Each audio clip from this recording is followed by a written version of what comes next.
Shalom, shalom à vous. Je vous bénis dans le nom puissant de notre Seigneur Jésus-Christ.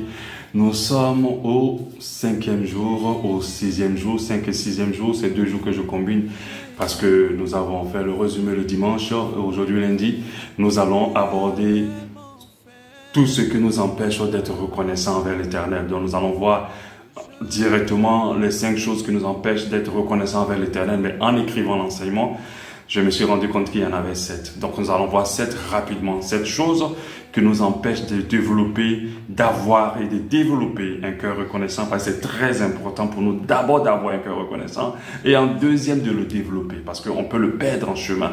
Il faut le garder, il faut le développer. Voilà. Donc on va lire nos versets de base.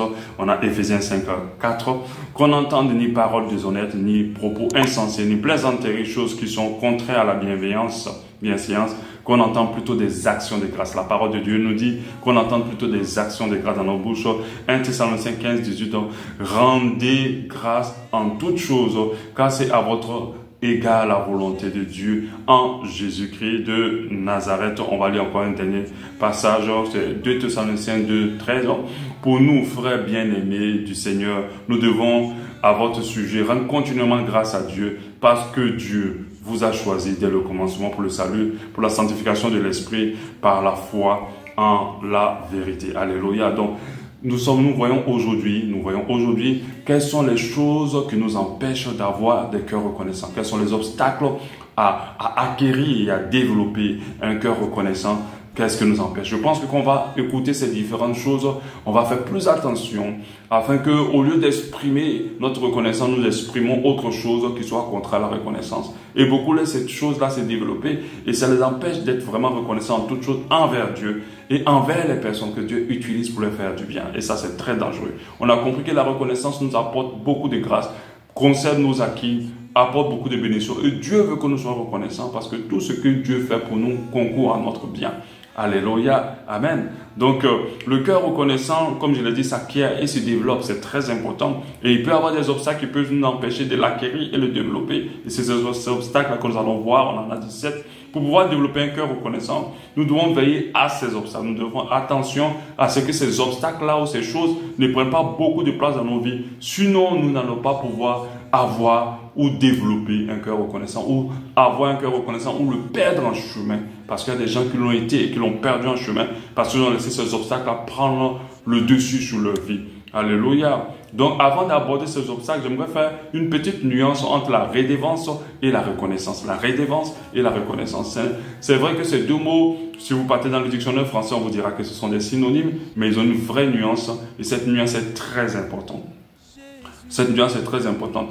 La reconnaissance, elle s'abstient de l'obligation. On n'est pas obligé d'être reconnaissant. On n'a pas l'obligation de le faire. C'est pas un truc forcé. Alléluia. La reconnaissance, c'est une envie qui vient de nous. C'est un désir sincère de vouloir exprimer notre reconnaissance avec quelqu'un. D'exprimer qu'une personne a été bien pour nous, que Dieu a été bon pour nous. C'est avec notre cœur. Par contre, la rédévance ne vient pas forcément du cœur. Elle vient de l'obligation. Je dois le faire parce qu'il a fait ça pour moi. Il faut que je le fasse. Parce qu'elle m'a hébergé. Il faut que je la soutienne. Parce que à mon tour, ils m'ont fait ça. Il faut que je leur fasse ça. Là, vous revenez dans la rédévance. Et ça, Dieu n'aime pas les gens qui s'expriment par rédévance. Tu aimes les gens qui s'expriment par reconnaissance. Parce que la reconnaissance est une expression libre, une envie, un souhait, c'est un désir profond de vouloir exprimer à quelqu'un qu'il a été bon, bien pour nous, qui nous a apporté, qui nous a aidé. Et ça fait plus plaisir à Dieu que de se sentir forcé de dire à Dieu merci pour la vie. Non, nous ne devons pas nous sentir forcés. Nous devons avoir même la joie et reconnaître vraiment dans notre cœur que Dieu a été bon pour nous. Donc voyons ensemble maintenant les 7 choses qui nous empêchent d'être reconnaissants envers Dieu, qui peuvent tuer aussi notre reconnaissance dans notre cœur reconnaissant si on ne veille pas là-dessus. L'une des premières choses immédiatement que je vais mettre en début, et je la mets sur plusieurs versions pour que quelqu'un ne se dise pas, ah non, ça ne me concerne pas. Ça nous arrive à tous, et ça c'est dommage parfois. Et moi-même, ça m'arrive parfois, généralement. Et après, le Saint-Esprit me reprend. Cette chose-là, l'un des obstacles les plus habituels, c'est la colère, la frustration et la contrariété. J'ai dit tout ça pour que tu ne dises pas que je ne suis pas dedans. Ce sont des nuances de la colère. Quand elle est frustrée, quand elle est contrariée, c'est la nuance de la colère. Alléluia. Ça nous empêche d'être reconnaissants. Vous savez, vous pouvez faire du bien à quelqu'un, ou bien on peut vous faire du bien, on peut être bien envers vous, on peut vous apporter énormément de choses. Vous pouvez trouver quelqu'un d'extraordinaire pour vous, vous pouvez même aimer quelqu'un de tout votre cœur. Mais lorsque cette personne vous blesse, lorsque vous êtes blessé parfois, lorsque vous êtes en colère contre cette personne, lorsque vous êtes contrarié par un comportement que vous n'avez pas compris de cette personne, parfois notre réaction immédiate, c'est d'oublier tout le bien que la personne a été. Et dommage, et c'est quand même dommage, et ça arrive assez fréquemment à chacun de nous. Et même si c'est en grande ou en petite dose, mais ça arrive. Si on laisse la colère trop prendre de la place dans nos cœurs, et nous pouvons tuer notre reconnaissance dans notre cœur. Alléluia. C'est pour ça que la Bible nous dit en Éphésiens 4, 26, si vous vous mettez en colère, ne péchez point, que le soleil ne se couche pas sur votre colère, et il dit ne donnez pas accès au diable. Alléluia. Parce que le diable va venir tuer ton cœur reconnaissant. Il va venir enlever. Parfois, nous pouvons être en colère contre Dieu. Nous pouvons être en colère pour ce qui nous arrive dans la vie. Nous pouvons être contrariés, nous pouvons être frustrés, nous pouvons être blessés pour ce qui nous arrive dans la vie. Et d'un coup, nous ne voyons plus rien de bon dans notre vie. Nous trouvons que Dieu n'a rien fait. Nous trouvons que rien ne se passe du bien. Et nous pouvons tuer la reconnaissance dans nos cœurs. Alléluia. Faisons très attention quand quelqu'un nous blesse ou quand on est contrarié par la vie ou quand on est contrarié par les situations. Faisons très attention. Cette colère-là peut nous aveugler sur les bienfaits de Dieu dans nos vies, peut nous aveugler sur les bienfaits de quelqu'un dans nos vies, peut nous aveugler. Et beaucoup ont réagi par manque de reconnaissance parce qu'ils étaient fâchés, parce qu'ils étaient frustrés, parce qu'ils étaient blessés, parce qu'ils étaient contrariés. Et faites très attention, faites très attention. Si tu laisses ta colère plus s'exprimer, tu ne vas pas développer un cœur reconnaissant. Moi, à chaque fois que je suis fâché contre quelqu'un, je ne réagis pas tout de suite. Parce que la Bible dit, faites attention, ne laissez pas accès au diable. Mais quand je me pose et que je prie, Dieu m'amène toujours sur le bon de la personne, sur le bienfait. Ça va me faire passer pour quelqu'un de naïf, ou de quelqu'un qu'on peut manipuler. Mais non, c'est ce qu'on appelle le véritable amour. C'est ce qu'on appelle un cœur de Christ, le cœur de Jésus. Alléluia. Non, je me concentre sur le bienfait des gens plus que sur leurs mauvais faits. Je me concentre sur, même quand la personne me frustre, la frustration ou la colère, c'est pas quelque chose qu'on contrôle. Quelqu'un te blesse, il va te blesser forcément. Mais ce que tu vas faire là, ce que tu vas faire après être blessé là, c'est toi qui as le contrôle là-dessus. Tu as le contrôle là-dessus. Parce que tu ne peux pas empêcher les gens de te blesser, de te frustrer, de te contrarier. Tu ne peux pas empêcher les gens de te mettre en colère. Mais tu as le contrôle sur l'attitude ou l'action que tu peux faire. Tu as le choix sur les pensées que tu peux développer dans ton cœur par rapport à cette personne, par rapport à cette situation. Tu as le choix. Dieu t'a donné cette capacité-là. En ce moment-là, je fais toujours le choix par la grâce de Dieu. Parfois non. Parfois tu réagis d'abord. Et puis après tu dis, ah non, ça je n'aurais pas dû réagir. Même si j'ai dit ça ou que j'ai fait comme ça. Non, cette personne quand même, elle est quelqu'un de bien.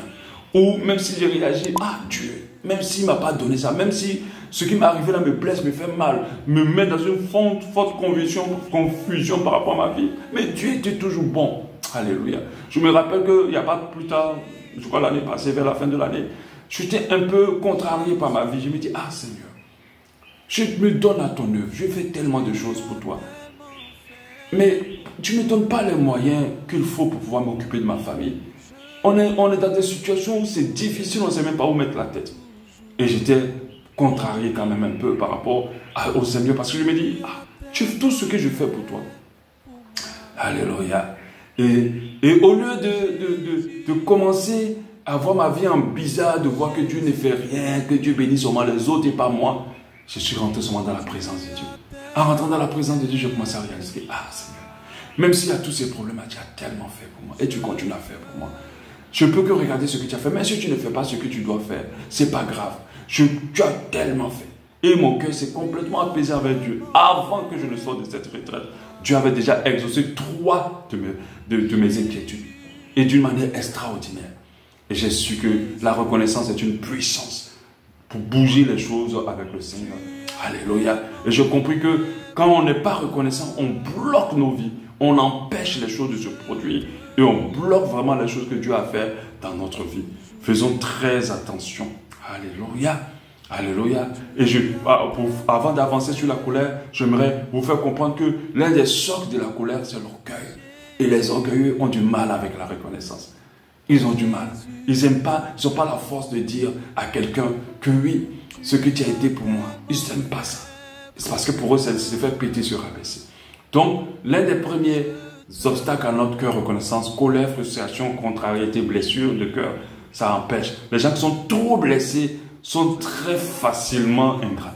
Ceux qui ont le cœur trop blessé rentrent rapidement dans l'ingratitude. Ils ne sont pas reconnaissants.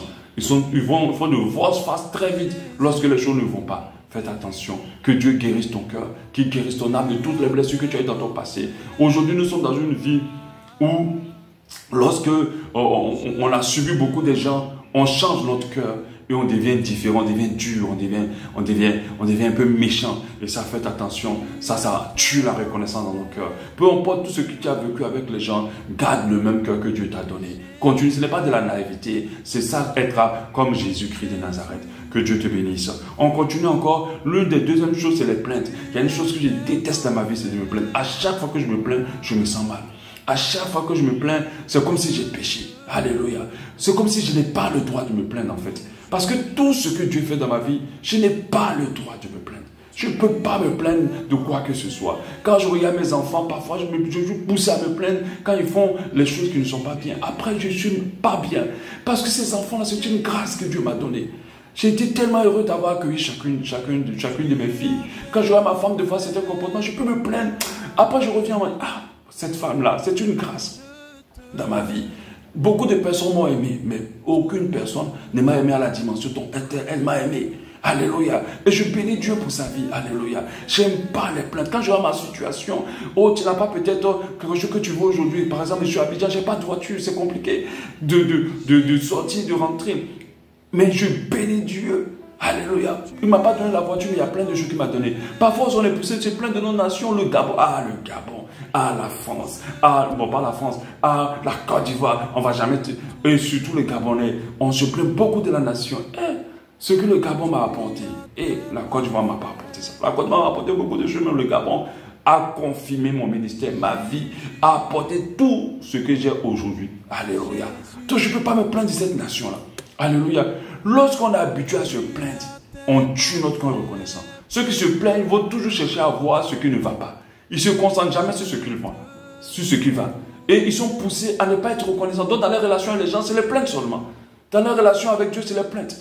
Dans toute leur vie, c'est les plaintes. Ils ne savent pas être reconnaissants. Et les plaintes tuent la reconnaissance. Faites très attention.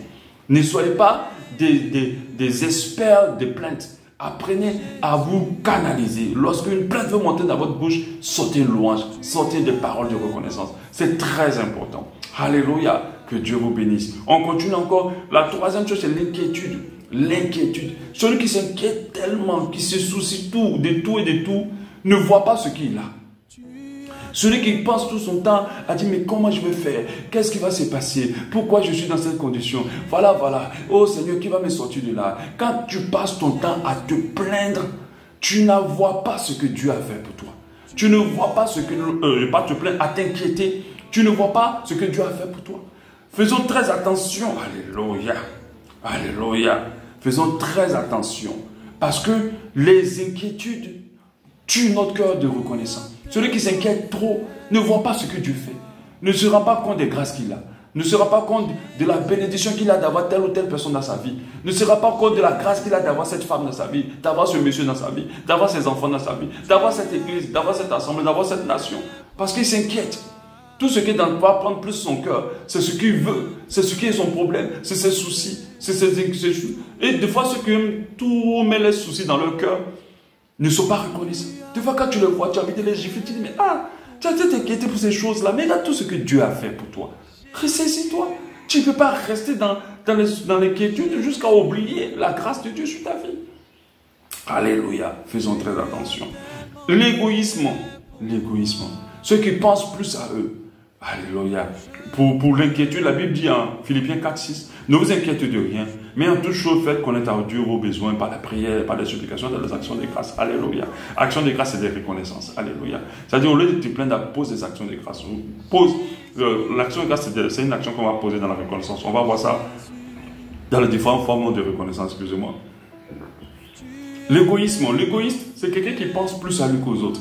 Et quand tu vas dire à un égoïste qu'il est égoïste, tu vas dire qu'il n'est pas égoïste. En fait, il y a des gens qui ne se soucient pas des gens.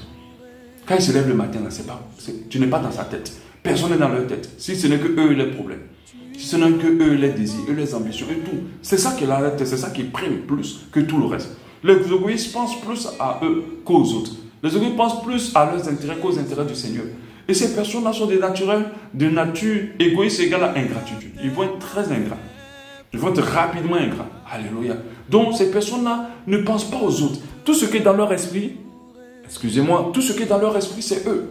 Et comme c'est eux qui sont dans leur esprit, ils ne pensent pas aux autres. Les égoïstes sont ingrats. Alléluia. Et ça tue quand tous tes soucis, c'est toi. Quand tous tes problèmes, c'est toi. Quand toutes tes inquiétudes, c'est toi. C'est toi. C'est-à-dire que tu vois en tous tes intérêts. Ces gens-là se frustrent très vite parce que même dans tout ce qu'ils font avec toi, c'est les intérêts qui sont en premier. Ce n'est pas à toi qu'ils pensent en premier. Et ces personnes-là sont très vite ingrats et manquent de reconnaissance et manquent de gratitude. Et ces personnes-là ne pensent pas. Sincèrement, quand tu penses beaucoup plus aux autres, ton cœur se remplit, se gorge constamment de reconnaissance. La Bible dit que dans les derniers temps, les gens sont égoïstes. Ça veut dire qu'ils vont être ils vont avoir des vrais problèmes dans la reconnaissance dans les derniers temps. Alléluia. Ils vont beaucoup penser à lui. Celui qui pense beaucoup à lui n'est jamais reconnaissant. Alléluia. Et il n'est jamais reconnaissant. L'autre chose qui suit avec l'égoïsme, le 5, c'est l'ingratitude. L'ingratitude, c'est rien qui, de nature, tu as beau monter, tu as beau descendre. Tu vas décrocher la nuit pour donner à cette personne. Cette personne ne voit jamais ça. Elle ne voit pas. Ça ne l'intéresse pas. Elle ne reconnaît pas. Il y a des gens naturels comme ça qui vont te dire, mais tu as fait quoi pour moi? À cause des petites choses que tu m'as donné. À cause des petites choses que tu as fait quoi? Au contraire, les ingrats voient plus ce qu'ils font pour toi. Et ce que toi tu fais pour eux, là, ils ne voient pas. Donc des fois, tu as tombé des nuits, tu as dit, mais avec tout ce que j'ai fait, la personne dit, mais attends, c'est moi-même qui ai fait pour toi. Si moi, je n'étais pas là, est-ce que tu serais comme ça? Si moi, je n'étais pas là, est-ce que tu aurais fait ça? C'est l'ingrat voit beaucoup plus ce qu'il t'apporte. Il ne voit pas ce que toi, tu peux lui apporter. Et des fois, les gens voient beaucoup plus. Donc, il y a des gens qui se frustrent. Seigneur, je me suis privé de péché. J'ai fait ci, j'ai abandonné ci. Je te sers, je me lève, je fais ça pour toi. Et puis, tu ne me bénis pas. Ah, toi, tu oses lister les choses que tu fais pour Dieu. Si Dieu sort les choses qu'il a fait pour toi, tu serais déjà mort. Tu n'auras même pas eu le temps de faire tout ce qu'il fait. Tu dis que tu as fait pour lui. On ne peut pas comparer ce que Dieu a fait pour toi avec ce que toi tu as fait pour Dieu. On ne peut pas. Alléluia. Parce que ce que Dieu a fait pour toi n'a pas de prix. N'a pas un truc qui peut atteindre ce niveau-là. Et les ingrats voient plus ce qu'ils t'apportent que ce que toi tu leur apportes. Ils n'ont pas le temps de regarder ce que toi tu leur apportes. Et tout ce que c'est-à-dire que très rapidement, ils balaient d'un revers. Ils balaient d'un revers ce que tu leur apportes. Et des fois, les ingrats sont des orgueilleux. Les ingrats sont des colériques. C'est des personnes qui font une fausse face. Moi, des personnes, quand tu me dis que oui, je t'aime, oh, tu es bien, oh, tu es bon, je les regarde seulement comme ça dans mes yeux. Parce que je me dis, ça c'est aujourd'hui. Mais quand demain tu seras fâché, est-ce que tu pourras me dire ces mêmes paroles? Quand demain je ne vais plus te plaire, est-ce que tu pourras me dire ces mêmes paroles? Ce matin, quand j'étais en train de prier, le Seigneur me disait, je vais peut-être faire un TikTok avec cette pensée. Il m'a dit que l'amour, ce n'est pas les paroles. Il m'a dit, l'amour, ce n'est pas le fait de dire qu'on aime, ce n'est pas un sentiment. Il dit, l'amour, c'est de supporter. L'amour, c'est de ne pas soupçonner le mal. L'amour, c'est d'être patient avec quelqu'un. Alléluia. Il m'a dit, c'est ça l'amour en réalité. C'est ça le véritable amour. Amen. Mais l'ingrat va rapidement balayer de la main tout ce que tu vas faire parce qu'il verra dans une situation. Il y a des gens qui ne savent pas reconnaître le bienfait. Ils regardent beaucoup plus ce qu'il t'apporte. Et ils sont tout le temps frustrés parce qu'ils se disent que avec tout ce que j'ai fait pour lui ou avec tout ce que j'ai fait pour elle, et ça c'est de l'ingratitude. Quand tu es reconnaissant, même si tu as fait beaucoup pour quelqu'un, tu regardes toujours peu qu'il a fait pour toi. Mais si ce n'est pas beaucoup, tu regardes à ça. Et tu dis, tu bénis Dieu. À cause de ça, tu te contrôles, tu te maîtrises. C'est pour ça que lorsque quelqu'un me blesse, et Dieu m'a donné cette capacité, c'est par la grâce de Dieu. J'arrive à effacer tout ce brouillard du mal qu'il m'a fait. Et je cherche, je regarde à ce que cette personne était bien pour moi. Et je me calme. Alléluia, je me calme. Parce que il ne faut pas qu'on soit très rapide à mettre les gens dans le faux et à les taxer de faux, à les taxer de mauvais. Faisons très attention. Parce que la Bible dit qu'on vous mesurera et la mesure avec laquelle vous allez mesurer les autres. Si vous trouvez que les gens sont mauvais, Dieu vous trouve mauvais aussi. Si vous jugez les gens, c'est Dieu vous juge. Alléluia. Ça, c'est ça avec le Seigneur. C'est pour ça que quand tu es miséricorde avec quelqu'un, Dieu aussi est miséricorde avec toi. Il te pardonne aussi. C'est pour ça que il y a des gens qui continuent à prospérer malgré les grands péchés. Et continue à prospérer. Alléluia. J'aimerais en profiter pour parler de... J'ai regardé une émission récemment et cette émission m'a beaucoup touché. Cette émission parlait d'un tueur en série. Un homme, à partir de 17 ans, 18 ans, 19 ans, il a commencé à tuer les gens. Il était homosexuel, il tuait d'autres hommes. Il les amenait chez eux, chez lui, il les draguait, il les amenait, il était beau aussi. Et les gars venaient.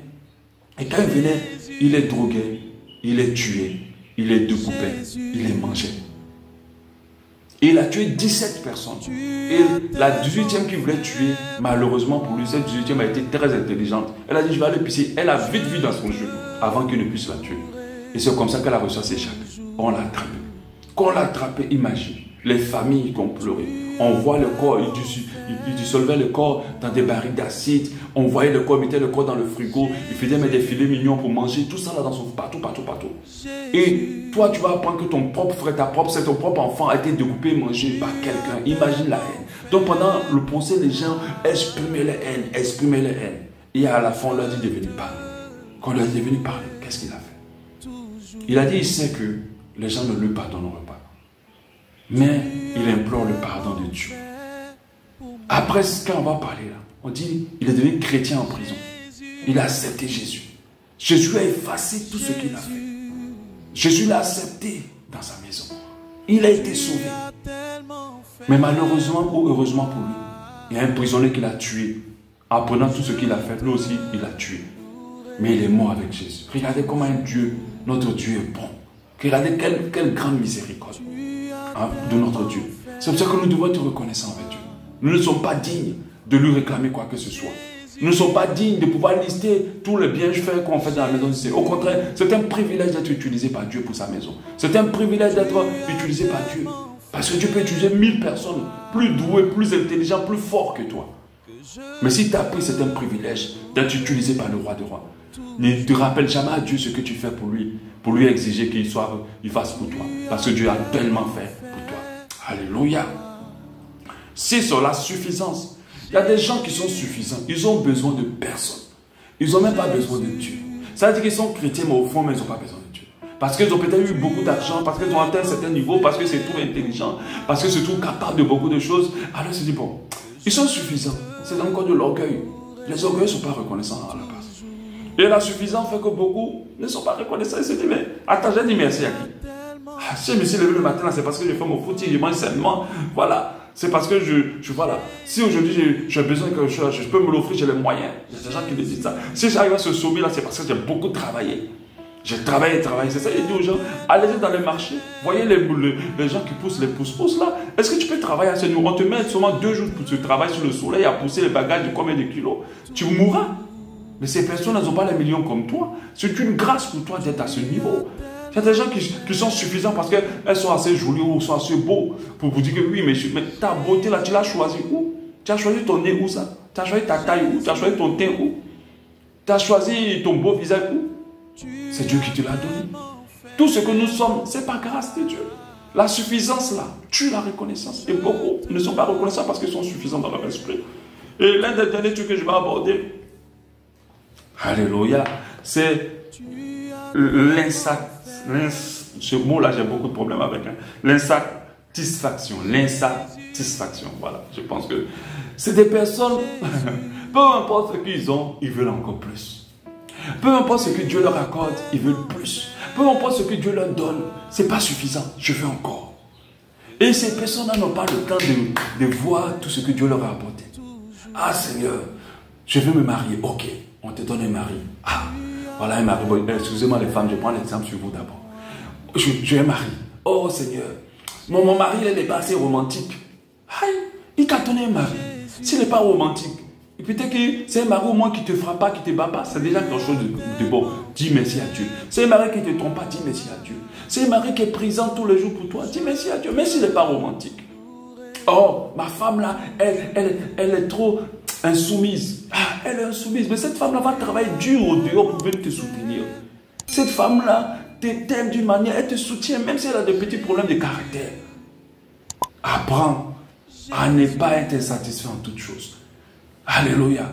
Parce qu'il demande, quand Dieu donne, il veut plus. Je me te dis, dans ce monde-là, il n'y a rien desquels tu pourras être satisfait. Notre satisfaction vient de Dieu. Quand tu regardes tout ce que tu as dans ta vie avec le regard de Dieu, tu vas seulement être reconnaissant. Parce que même si tu n'as pas ce que tu veux, tu as quelque chose d'extraordinaire, tu vas dire merci à Dieu. Mais si tu cours toujours vers ce que tu veux et que tu attrapes et tu mets de côté et que tu cherches encore, jamais tu vas être reconnaissant. Ton cœur ne va jamais être reconnaissant. Alléluia. Et c'est pour ceux qui aiment l'argent, par exemple, poursuivre l'argent, comment on appelle ça? Salomon a dit dans ce truc qu'il a vu que sur la terre, tout est poursuivi du vent. Tu poursuis le vent, tu vas voir si tu peux l'attraper quelque part. Et les gens qui poursuivent le vent, c'est-à-dire qu'ils ne sont jamais satisfaits, qui sont avides de gain, comme nous dit Proverbe 15, 27. Celui qui est avide de gain trouble sa maison, mais celui qui est les présents vivra. Alléluia. Donc quand tu cours derrière tout ce que tu veux là, tu ne vas jamais être reconnaissant. Tout ce que tu auras, c'est-à-dire que quand, oh Seigneur, je veux voyager, Dieu te fait voyager. Quand tu arrives là, oh Seigneur, tu m'as amené encore dans quel coin? Tu m'as amené dans quel pays? Oh, tu m'as amené, et puis tu te plains maintenant, tu te plains. Ah, tu ne reconnais pas que Dieu t'a fait voyager. Alléluia. Et il y a tellement d'exemples. Il y en a beaucoup. Seigneur, je veux un travail. Oh, on te donne un travail. Oh, Seigneur, ça c'est quel patron ça? Ça c'est quel travail ça? Ça c'est quel salaire ça? Ah, il t'a donné un travail. Sois reconnaissant. Parce que quand tu es toujours dans l'insatisfaction, tu ne pourras jamais être reconnaissant. Alléluia. Je vais m'arrêter là pour les choses qui nous empêchent de développer un cœur reconnaissant. J'espère que ça vous a béni et que vous allez prier afin que votre cœur reste reconnaissant. Demain, nous allons voir comment exprimer notre reconnaissance. Nous allons voir par les paroles. Alléluia. Que Dieu vous bénisse et qu'il vous garde. Bonne coupure de jeûne à vous tous. Amen. Moi, Jésus.